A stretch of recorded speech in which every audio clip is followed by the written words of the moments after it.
Companions, the last time I told you that I thought we should stay in the general area south of the Luyana for a bit. I found quite a lot of game sign and no human sign so far, and it was beautiful bushveld.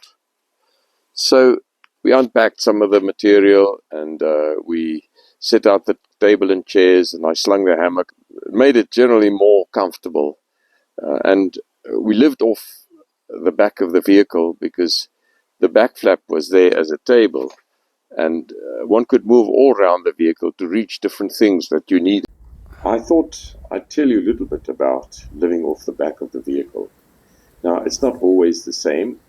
In this case, I had stretched the tarpaulin because it looked like rain, and I'd also slung the hammock over the load bin because there were signs of dangerous predators, so I prefer in that case to sling the hammock over the load bin for a little bit of additional protection, while not interfering with my experience of the bush much. So if we go to the load, right at the back, the green trunk, that's the spares and accessories trunk. It contains heavy equipment like heavy hammer, tire levers, machetes, chain, and so on, and some oils and lubricants and other spares that one might need. In front of it below, the two white plastic containers, that's spare water. I take about 150 to 160 liters of water depending on the situation. And behind the water containers, underneath the spares trunk, are the jerry cans that hold the petrol. There are 12 of them, 240 liters. Then on the left, just above the edge of the load bin, you can see the cool box sticking out. That's where the perishable stuff gets kept. And to the right, on the other edge, is a white plastic box that contains food. Underneath that are some more food containers. And the ones in front here, the dark brown ones, are of course also food containers. The bigger brown plastic container on the right contains all the stuff one needs in the camp, basic small camping equipment. Right next to this night box is the gas stove. It's strapped in place. And on the other side of the evening box, on top of the brown food box, is the tea box. And that contains all the stuff that's needed to make coffee and tea, including the wine glasses.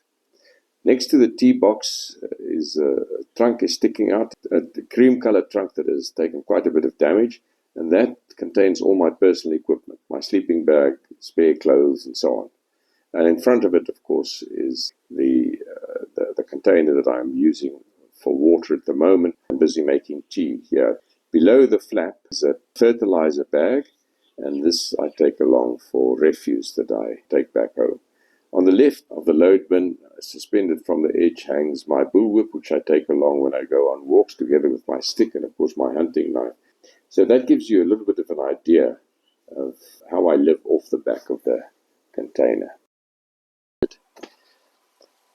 So let me tell you about the routine from a more permanent camp like this one, which is called a fly camp.